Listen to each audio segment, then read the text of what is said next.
light conquers all. On a night when the world seemed at its darkest, the winds howled through the ruins of an ancient city.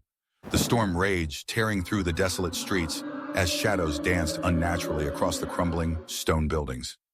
In the heart of this forsaken place, a figure stood tall, unyielding against the tempest. Jesus Christ, the Son of God, the Savior, and tonight, the Slayer of demons. His robes billowed in the fierce wind, but his eyes, burning with a mix of compassion and righteous fury, remained fixed on the abyss before him. In his hand, he held heaven's blade, a sword forged from the pure light of creation, its edge gleaming with divine power. "You have terrorized the children of men for too long," he declared, his voice calm, but carrying the weight of the heavens. "Now the time has come for judgment." As if summoned by his words, the shadows began to writhe and coalesce, forming monstrous shapes. Demons, their twisted faces contorted in malevolent glee. Their eyes gleamed with a cruel hunger, and their claws dripped with the blood of innocence. They surged forward in a chaotic mass, screeching and howling, their voices a cacophony of torment. But Jesus did not falter. He raised heaven's blade high, and as he did, it burst into blinding light, scattering the demons like chaff before a storm. With a swift motion, he lunged forward, his movements a blur of divine speed and precision. Each strike of the sword was met with a burst of holy light, vaporizing the demonic entities upon contact, leaving nothing but ashes in their wake. The ground trembled beneath his feet as the power of heaven coursed through him, sending ripples of force through the earth. The demons tried to regroup, but they were no match for the might of the Savior. He moved through them like a whirlwind, his blade an extension of his will, cutting down darkness wherever it sought to hide.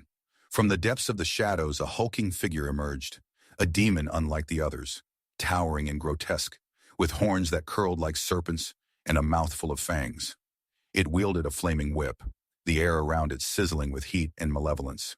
"You cannot stop us, Nazarene," the demon leader snarled, its voice a guttural growl. "The darkness will consume everything." But Jesus stood his ground, unflinching in the face of this monstrous foe. "The darkness cannot stand against the light," he replied, his voice resonating with unshakable certainty. "You are already defeated."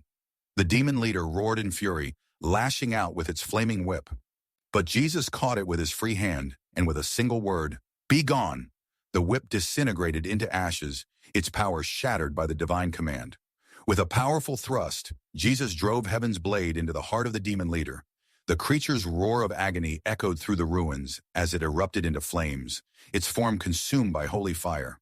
The light blazed brighter and brighter until the demon was no more, its essence utterly destroyed.